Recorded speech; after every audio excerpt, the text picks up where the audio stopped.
नमस्कार, मैं हूं दीपाली राणा। आप देख रहे हैं कल का बाजार। और आज का सेशन अगर आप देखेंगे तो सुबह शुरुआत अच्छी हुई थी, लेकिन बाजार ऊपरी स्तरों पर टिक नहीं पाया। 10,950 के नजदीक निफ्टी पहुंचा और उसके बाद ऊपरी स्तरों से फिसलकर हुई है क्लोजिंग। निफ्टी लगभग 90 पॉइंट फिसला है ऊपरी स्तरों से। हालांकि 10,800 के नजदीक बंद होने में कामयाब हुआ है।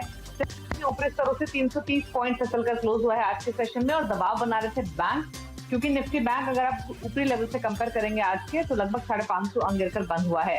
आज हमने कुछ सिलेक्टिव पॉकेट्स में बाइंग देखी थी। एक बार फिर से एफएमसीजी, मेटल और आईटी में अच्छी खरीदारी दिखी। मेटल्स में हमने कांस्टेंट बाइंग देखी है। आईटी में भी अर्निंग्स की शुरुआत हो चुकी है और इस हफ्ते भी कई इंपॉर्टेंट अर्निंग्स आने हैं। माइंट्री, विप्रो के नंबर्स कल आएंगे। इसके अलावा एल&टी, इन्फोटेक और एचसी टेक के नंबर्स भी इसी हफ्ते हैं, तो वहां पर फोकस रहेगी। रिलायंस इंडस्ट्रीज लगातार नए रिकॉर्ड बना रहा है। आज भी नए रिकॉर्ड हाइस पर बंद हुआ, जहां पर हमने मार्केट कैप भी 12 लाख करोड़ के पार जाते हुए देखी। मिड कैप्स अगर आप देखेंगे तो सुस्त है आज के सेशन में। सिलेक्टिव बाइंग हम देख रहे थे मिड कैप्स में आज के सेशन में। तो ये तो आज का दिन भर का रुझान था, लेकिन अब फटाफट देखते हैं कि संस्थागत निवेशकों ने क्या किया है आज के बाजार में। और एफआईआईसीडी के आंकड़े आपके सामने लेकर आते हैं। एफआईआईसीडी की ओर से खरीदारी हुई 222 करोड़ की। इंटरेस्टिंग है कि डीआईएस ने आज काफी मुनाफा समेटा है और लगभग 1485 करोड़ की बिकवाली डीआईएस की ओर से हुई है कैश मार्केट में। अब कल के लिए लेवल्स कौन से इंपॉर्टेंट रहेंगे, स्ट्रैटेजी क्या होनी चाहिए आपकी, प्लस ये शो हमारा फेसबुक ट्विटर पर लाइव भी है। अपने सवाल भी आप हमें वहां भेज सकते हैं। कोशिश करेंगे लाइव क्वेरीज को भी शामिल करने की। आज की जानकार मदद गोयल हमारे साथ मौजूद एनालिस्ट हैं एसएमसी ग्रुप ऑफ कंपनीज के। मदद, गुड इवनिंग। पहले तो आउटलुक अपना निफ्टी पर ही दीजिए। ऊपरी स्तरों से फिसलकर बंद हुआ है, लेकिन 10,800 अभी भी इंटैक्ट है। क्या व्यू है इन लेवल्स पर? कल के लिए क्या स्ट्रैटेजी रिकमेंड करेंगे? गुड इवनिंग दीपाली जी।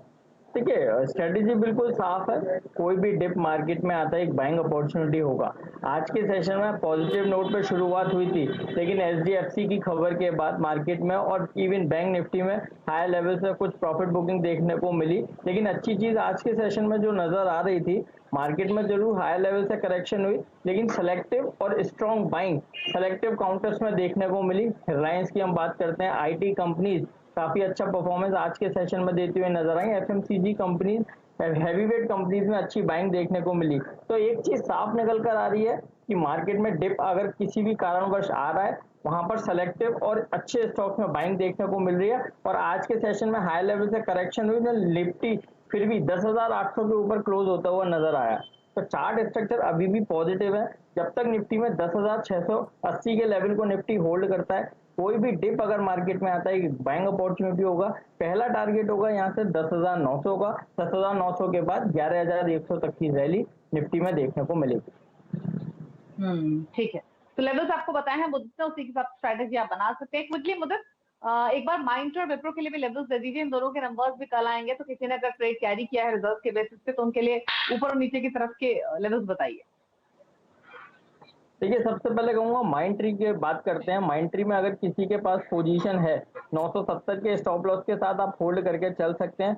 बहुत अट्रैक्टिव चार्ट स्ट्रक्चर है, लेकिन कहीं भी अगर 970 के लेवल टूटते हैं तो वहां पर पोजीशन एग्जिट करने की सलाह होगी। स्ट्रक्चर के बेसिस पर अगर टारगेट की बात करते हैं तो 1070 तक के टारगेट माइंट्री में नजर आएंगे। वहीं अगर विप्रो की बात करते हैं तो विप्रो का भी चार्ट स्ट्रक्चर पॉजिटिव है। एक कंसोलिडेशन चार्ट नजर आया है। फ्लैग पैटर्न का ब्रेकआउट आज के सेशन में हुआ था और उसको होल्ड कर पाया है। तो चार्ट स्ट्रक्चर के बेसिस पर स्टॉप लॉस रहेगा 218 का।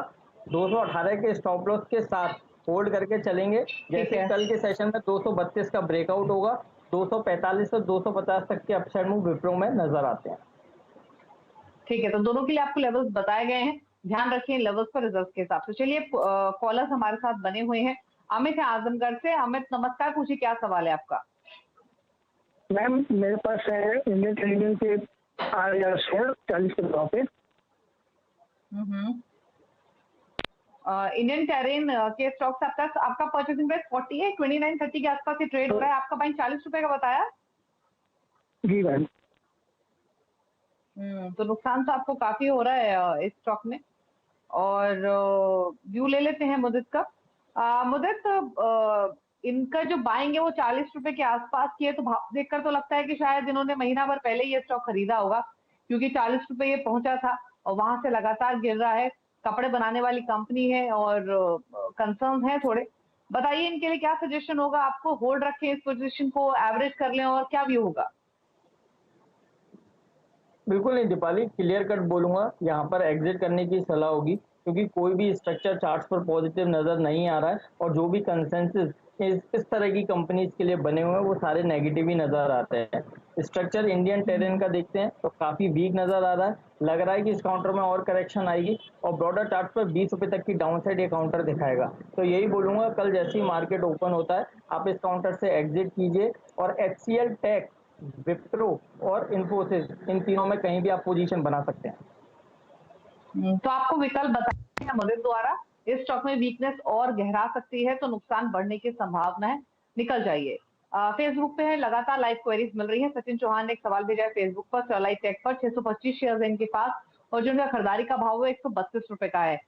बताइए मदद, क्या करना चाहिए स्टरलाइट टेक्नोलॉजीज में? सबसे पहले एक स्टैंडर्ड डिस्क्लेमर, ये स्टॉक हमने अपनी कंपनी के क्लाइंट्स को रिकमेंड किया है तो डेफिनेटली पोजीशन हो सकती है।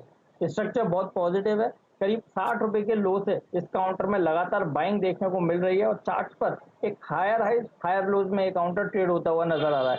बाइंग इस तरह की हुई है कि सारे इंपॉर्टेंट मूविंग एवरेजेस के ऊपर ये काउंटर निकल गया है।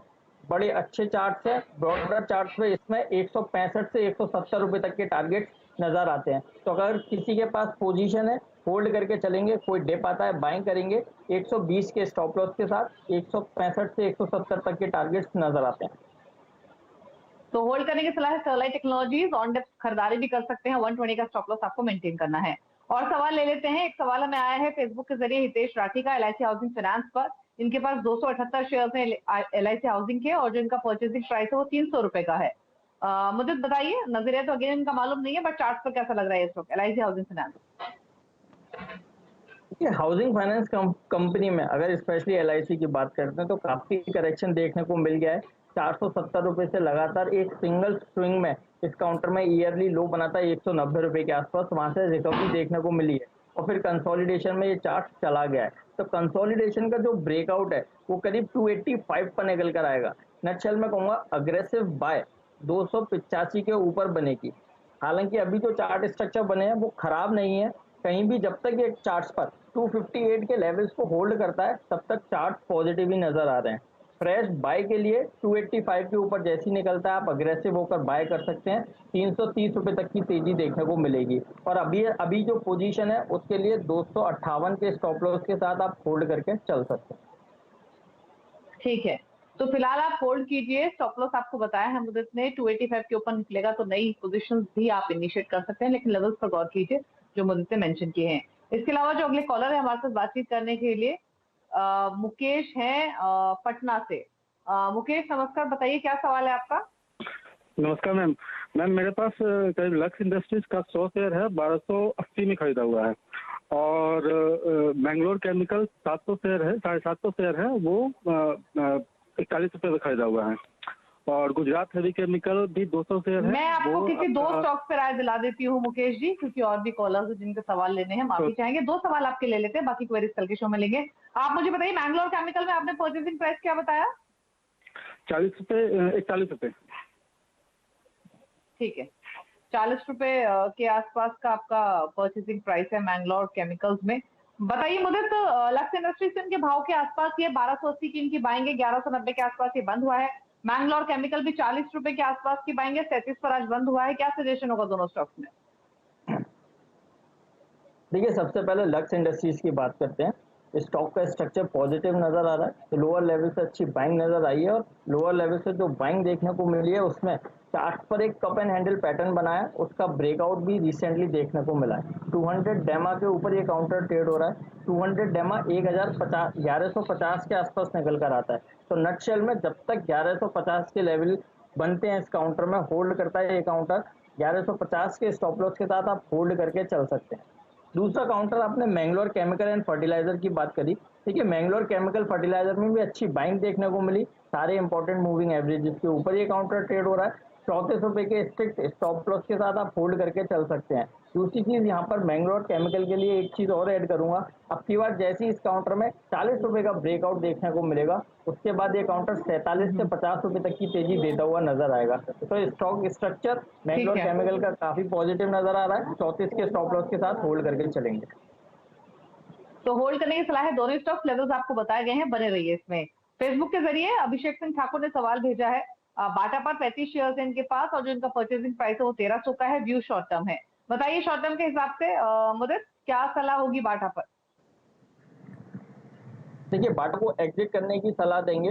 कंसोलिडेशन में स्टॉक में हेड एंड शोल्डर पैटर्न बनाया, उसका ब्रेकडाउन आज के सेशन में नजर आया, वॉल्यूम के साथ ब्रेकडाउन हुआ है। तो जो वॉल्यूम के साथ करेक्शन आज के सेशन में हुई है, ये दर्शाती है जो लॉन्ग पोजीशंस बनी थी वो आज यहाँ पर एग्जिट होती हुई नजर आई है। मुझे लगता है अभी इस काउंटर में और करेक्शन आएगी और लोअर साइड में 1190 रुपए तक की डाउन साइड बाटा देता हुआ नजर आएगा। तो यहाँ पर इमीडिएट एग्जिट करने की सलाह होगी। तो एग्जिट करने की सलाह है क्योंकि स्ट्रक्चर वीक है और स्लिप हो सकता है तो नुकसान बढ़ सकता है आपका। अगले कॉलर से बातचीत करते हैं और हमारे साथ फोन लाइन पर बातचीत करने के लिए इनफैक्ट एक भूपेंद्र सिंह हमारे साथ है दिल्ली से। भूपेंद्र जी नमस्कार, बताइए क्या सवाल है आपका? मैम मेरे पास good evening ma'am. Good evening ma'am मेरे पास इंद्रप्रस्थ हॉस्पिटल है 57 रेट पे 200 शेयर है मैम। लॉन्ग टर्म के लिए किस भाव पर है आपके पास? 57 में 57 49 के आसपास ये बंद हुआ है आज के सेशन में। बताइए मतलब क्या सजेशन होगा इंद्रप्रस्थ मेडिकल में? 57 का बाइंग है इनका। देखिए दीपाली जी, 22 जून को इस काउंटर में एक गैप अप ओपनिंग हुई थी और उसके बाद 2-3 दिन लगातार इस काउंटर में अच्छी खरीदारी देखने को मिली, फिर वहां से पोजीशंस हल्के हुए हैं। तो चार्ट स्ट्रक्चर पर जो 22 जून पर गैप बना था वो अब फिल होता हुआ नजर आएगा और गैप अगर फिल होगा तो लोअर साइड में ये काउंटर 41 रुपए तक की डाउन साइड देगा। स्ट्रक्चर पूरी तरह से खराब हो चुका है, यहाँ पर एग्जिट करने की सलाह देंगे। और शो के दौरान ऑलरेडी मैंने इन्फोसिस, HCL टेक और विप्रो पर रिकमेंडेशन दिया है, तो वहां खरीदारी कर सकते हैं। इंदिरा मेडिको से एग्जिट करने की सलाह होगी। ठीक है, तो एग्जिट करने की सलाह है, से निकल जाइए आप इंद्रप्रस्थ मेडिकल से। ये सजेशन आपको दिया गया। संदीप जिंदल ने फेसबुक पे सवाल भेजा, HDFC बैंक पर 100 शेयर्स इनके पास। HDFC बैंक के 1070 का इनका परचेसिंग प्राइस है। 5 साल तक ये रुक सकते हैं, तो 5 साल के हिसाब से बताइए होल्ड रखें स्टॉक को या कोई और व्यू है मदद? देखिए 5 साल के लिए तो बिल्कुल रख सकते हैं क्योंकि देश का सबसे अच्छा बैंक है। प्राइवेट बैंक की अगर हम बात करते हैं तो काफी कॉन्फिडेंस इस बैंक में नजर आता है। वहीं अगर चार्ट स्ट्रक्चर की बात करते हैं तो चार्ट स्ट्रक्चर में भी लोअर लेवल 750-800 से अच्छी रिकवरी देखने को मिली। आज खबर के चलते इस काउंटर में जरूर प्रॉफिट बुकिंग देखने को मिली है, लेकिन इंपॉर्टेंट चीज 200 डेमा 1070 रुपए के आसपास था और आज के सेशन में जो लो लगा है 1071 का, उस 200 डेमा को रेस्पेक्ट देके इस काउंटर में कुछ बाउंस बैक देखने को मिला है। तो उम्मीद है कि कल के सेशन में कुछ गैप अप ओपनिंग इस काउंटर में देखने को मिले। अब की बार जैसे ही 1120 के ऊपर ये काउंटर निकलेगा, अपर साइड में 1250 तक के अपसाइड मूव ये काउंटर दिखाएगा। तो ओवरऑल ये कहूंगा 1065 के स्टॉप लॉस के साथ आप होल्ड करके चल सकते हैं। ये मेरा ट्रेडिंग स्टॉप लॉस है। अगर ब्रॉडर स्टॉप लॉस की बात करते हैं तो 1020 का रहेगा। तो लेवल्स आपको बताए गए हैं, उसी के हिसाब से आप स्ट्रैटेजी रख सकते हैं और अपनी पोजीशन पर आप उन्हीं लेवल्स पर स्टॉप लॉस टारगेट मेंटेन कर सकते हैं। राज हमारे साथ फोन लाइन पर हैदराबाद से। राज गुड इवनिंग, बताइए क्या क्वेश्चन है आपका? हेलो मैम, मेरे पास Minda corporation 1000 shares at 74 and Ashok Leyland 500 shares at 52। और आपका टाइम होराइजन क्या है? सॉरी मैम, कितने समय के लिए रुक सकते हैं इस इन्वेस्टमेंट में? कोई व्यू होगा आपको बताइए। 3 या 4 महीने मैम। ठीक है, पूछ लेते हैं मुझे से। मुझे क्या सजेशन होगा? 3 to 4 मंथ्स का व्यू है। अशोक लेलैंड 52 की बाइंग है, मिंडा कॉप 74 की बाइंग है। लेवल्स के हिसाब से देखें तो इनफैक्ट अशोक लेलैंड से उन्होंने ऊपर के लेवल्स पर लिया है अगर रीसेंट लोस को चेक करें तो। बट स्टिल क्या सजेशन होगा 4 मंथ्स की पर्सपेक्टिव से? देखिए सबसे पहले मिंडा कॉर्पोरेशन की बात करते हैं। ऑटो एंसिलरीज में काफ़ी बेहतरीन कंपनी है और हमें यहाँ से काफ़ी अच्छी उम्मीद इस काउंटर से नज़र आती है। टेक्निकल स्ट्रक्चर भी पूरी तरह से पॉजिटिव बना हुआ है, तो 90 रुपये तक के अपसाइड में मिंडा कॉर्पोरेशन में हमें नज़र आते हैं। तो यहाँ पर होल्ड करके चलेंगे। मिंडा कॉर्प को नया भी बाय कर सकते हैं, स्टॉप लॉस रहेगा 65 का। वहीं दूसरी तरफ अगर अशोक लेलैंड की बात करते हैं तो बहुत ज़्यादा अट्रैक्टिव चार्ट स्ट्रक्चर नहीं है। काफ़ी करेक्शन के बाद ये काउंटर एक कंसोलिडेशन में फंस गया है, लेकिन अभी स्ट्रक्चर पूरी तरह से खराब नहीं हुआ है। तो नक्शल में 47 का एक स्ट्रिक्ट स्टॉप लॉस लगा लीजिए। 47 के स्टॉप लॉस के साथ आप होल्ड करके चल सकते हैं, लेकिन अशोक लेलैंड में नया निवेश करने की सलाह नहीं देंगे। ठीक है, तो आपको बताए गए हैं दोनों पर व्यू, अशोक लेलैंड के बारे में भी और साथ ही मिंडा कॉप पर भी। एक ब्रेक के यहाँ पर रुक रहे हैं।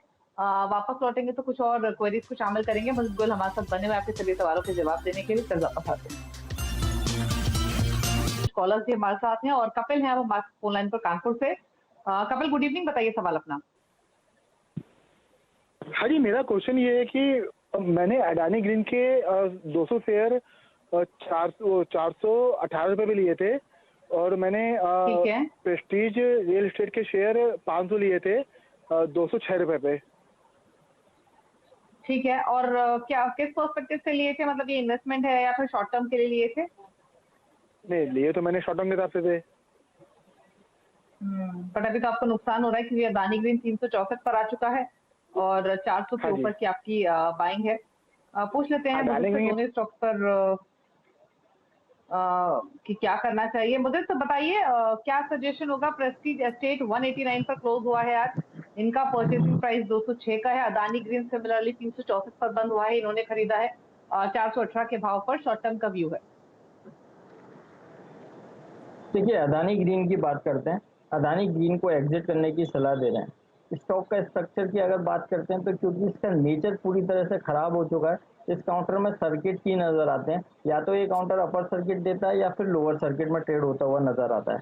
तो सर्किट वाले काउंटर को ट्रैक करना बहुत मुश्किल है और जो भी चार्ट स्ट्रक्चर मेरे सामने अवेलेबल है उसके बिहाफ पे यही बोलूंगा आप इमीडिएट एग्जिट कर लीजिए, क्योंकि कोई बड़ी बात नहीं, इस काउंटर में लोअर सर्किट लगना शुरू होगा, फिर डीप करेक्शन इस काउंटर में देखने को मिल सकती है। तो अदानी ग्रीन से एग्जिट करने की सलाह होगी। वहीं दूसरी तरफ अगर प्रेस्टीज एस्टेट की बात करते हैं तो देखिए, रियल एस्टेट का मार्केट पूरी तरह से अभी खराब है और आगे भी कोई भी बूम इस पर्टिकुलर सेक्टर में नजर नहीं आता। और ये जो कंपनी है पूरी तरह से रियल एस्टेट में ही डील करती है, उसका इम्पैक्ट पूरी तरह से चार्ट्स पर नजर आ रहा है। सारे बड़े और अच्छे इंपॉर्टेंट मूविंग एवरेज के नीचे ही ये काउंटर ट्रेड हो रहा है। नटशेल में डाउन ट्रेंड में लगातार ये काउंटर ट्रेड हो रहा है। प्रेस्टीज एस्टेट को भी एग्जिट करने की सलाह देंगे। इस काउंटर में लोअर साइड में 165 रुपए तक की डाउन साइड देखने को मिल सकती है। ठीक है, तो दोनों स्टॉक्स पर आपको बताए गए हैं। ट्रेंड इमीडिएट तो वीक लग रहा है, तो नुकसान आपका बढ़ सकता है। अगर शॉर्ट टर्म व्यू है, इमीडिएट व्यू है तो एग्जिट ही कीजिए। चलिए फटाफट से ट्विटर फेसबुक की क्वेरीज पर फोकस करते हैं। ट्विटर पर वीरेंद्र गोयल ने सवाल भेजा है हुडको पर।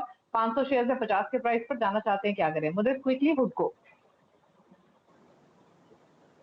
देखिए, हुडको का स्ट्रक्चर पॉजिटिव है। एक कंसोलिडेशन में जरूर ये काउंटर ट्रेड हो रहा है। कंसोलिडेशन का ब्रेकआउट भी देखने को मिला, उसके बाद हायर हाइज हायर लोज में ये काउंटर ट्रेड हो रहा है। स्ट्रक्चर पॉजिटिव नजर आ रहे हैं। 36.50 सीएमपी है।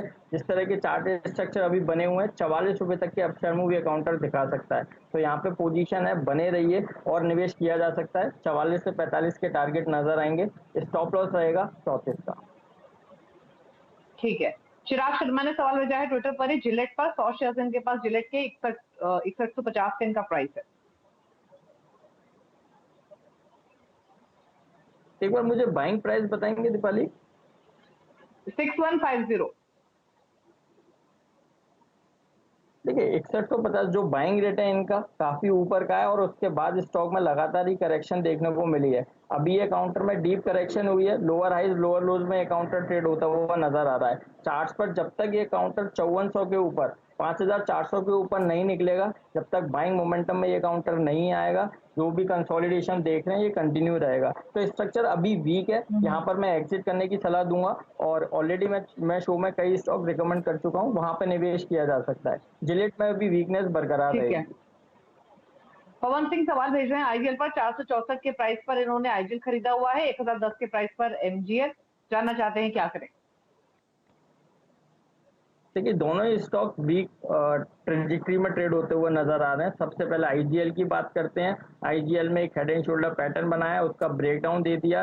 कल परसों के सेशन में 200 डेमा के नीचे काउंटर चला गया है। तो पूरी तरह से चार्ट वीक बन चुके हैं। 405 सीएमपी है आईजीएल में। मुझे लगता है और करेक्शन आएगी और लोअर साइड में 370 रुपए तक की डाउन साइड आईजीएल दिखा सकता है। तो आईजीएल से एग्जिट करने की सलाह होगी। सिमिलर चार्ट स्ट्रक्चर एमजीएल का नजर आता है। एक राउंडिंग टॉप एमजीएल में बना, उसके बाद लगातार इस काउंटर में वीकनेस देखने को मिल रही है। तो एमजीएल में भी और करेक्शन आ सकती है। 900 रुपए तक की डाउन साइड एमजीएल भी दिखा सकता है। आईजीएल और एमजीएल दोनों से एग्जिट करने की सलाह होगी। तो अगर आपका इमीडिएट व्यू है, क्योंकि जो स्ट्रैटेजीज मुझे से आपको बताई हैं वो इमीडिएट बेसिस पर बताई हैं, तो अगर इमीडिएट स्ट्रैटेजी है तो आप एग्जिट कर सकते हैं आईजीएल एमजीएल दोनों में। लेकिन चलिए अब शो को समेटने का वक्त हुआ है, लेकिन जाने से पहले बात करेंगे CNBC आवाज की मुहिम की, जो हम NSE के साथ मिलकर लाए हैं। इस मुहिम का नाम है इन्फॉर्म्ड इन्वेस्टर और मकसद है निवेशकों को जागरूक बनाना।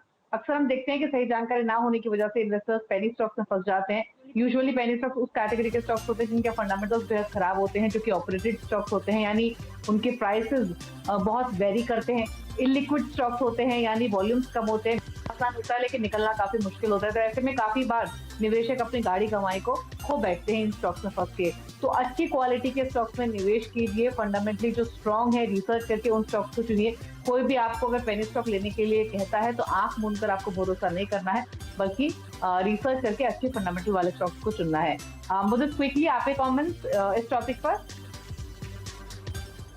बिल्कुल, देखिए बीइंग अ ब्रोकरेज हाउस हम लोग KYC पे काफ़ी ध्यान देते हैं और कई बार KYC के लिए तो हम लोग सेमिनार वेबिनार भी ऑर्गेनाइज करते हैं। तो बिल्कुल जिस तरह के अभी आपने एक्सप्लेनेशन दिया, किसी भी टिप पर आप पूरी तरह से विश्वास मत कीजिए, अपने वित्तीय सलाहकार से ज़रूर सलाह लीजिए, उसके बाद ही कहीं निवेश कीजिए। बाकी KYC being a brokerage house हम लोग पूरी तरह से फॉलो करते हैं।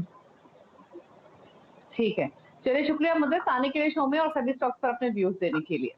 और इसी के साथ कल का बाजार में इतना ही। नई खबरों पर लगातार अपडेट के लिए CNBC आवाज से जुड़े रहिए, ट्विटर, फेसबुक और यूट्यूब के जरिए। नमस्कार।